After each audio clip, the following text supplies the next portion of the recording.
So question number 5. Tom Smithfield is valuing the stock of a food processing business. He feels confident, explicitly projecting earnings and dividends to 3 years. So the time horizon is 3 years, okay? Other information and estimates are as follows. Required rate of return 9%. Average dividend payout rate for measuring companies in the market 45%. It means 45% of their earnings they are paying, distributing by way of dividend. Okay? Industry average ROE, return on equity, is 10%. E3 means earning per share at third year is $3 per share. Industry average PE ratio 12 times.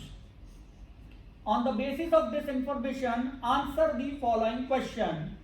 And in the question they are asking compute terminal value based on comparable. So here we have to use the comparative study, and they have made the comparison with the industry average. Just like industry PE ratio is given 12 times. Okay, so let's write here industry PE ratio.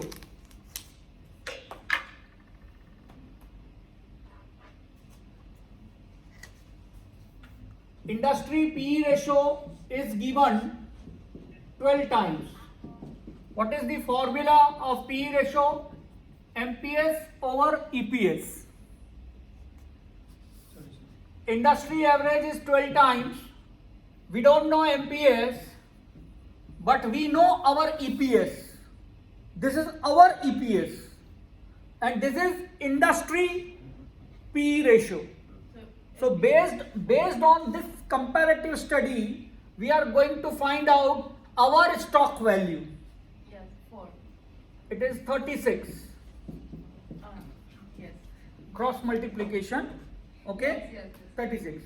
So 36 is market price of our stock. What is the logic behind it? The logic is that to earn $1, we have to make an investment in the industry $12. So our company is earning $3. So how much investment can be made in our company according to the industry average? So for $1, public are making $12 investment. So to earn $3, public can make an investment of 3 times, $36. So this should be price of our stock based on comparatives.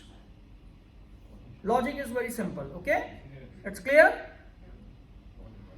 So this is all about question number 5. Okay? Any doubt? Then come to question number 6. Question number 6 is very small question, but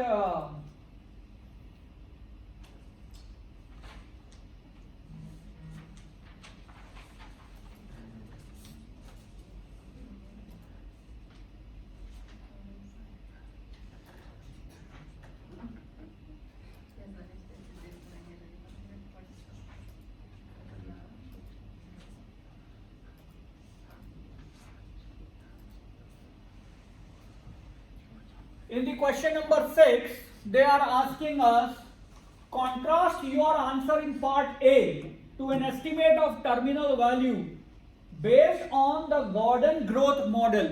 Means here we have used the industry average to find out the terminal value of our stock. This is market price of our stock. It means this is terminal value.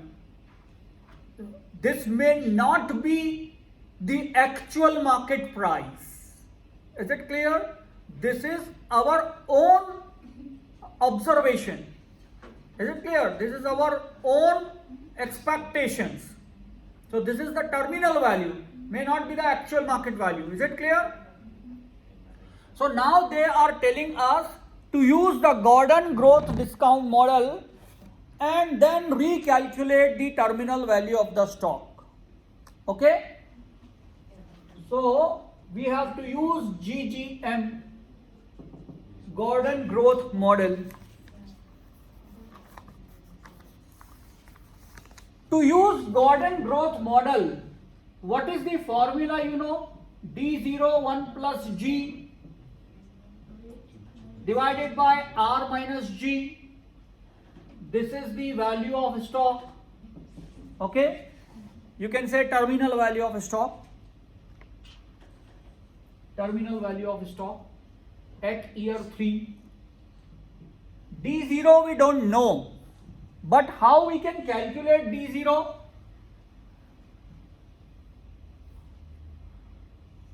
How we can calculate D0? Let's calculate D0 first.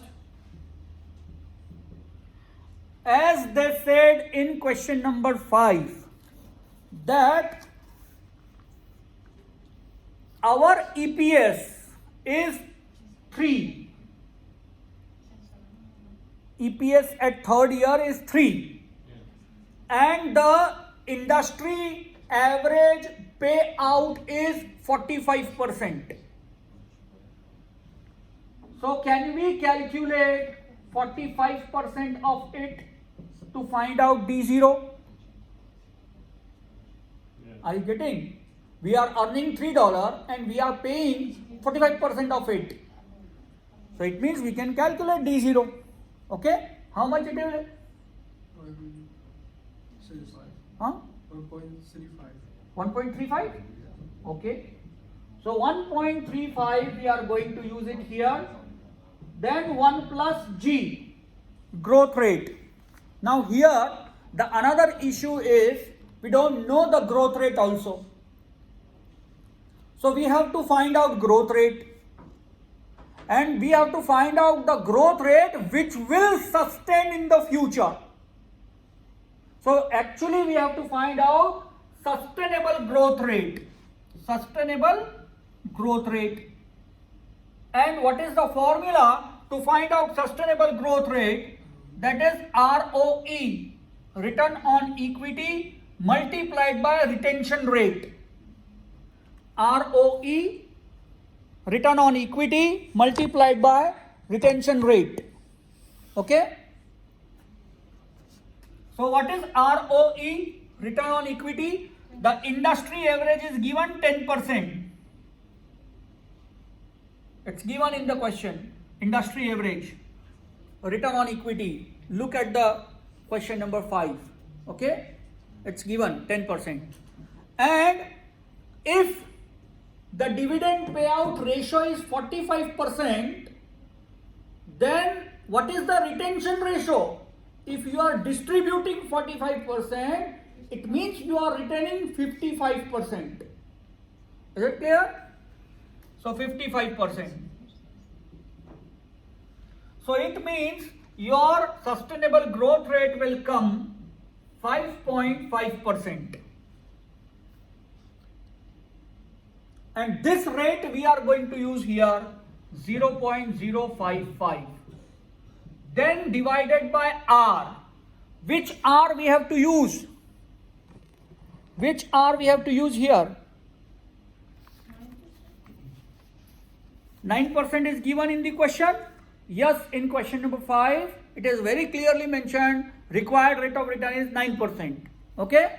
So we are going to use 0.09 here minus growth rate, same 0.055. And you will have a new terminal value of your stock. Terminal value of stock at year 3. And that would be 40.69.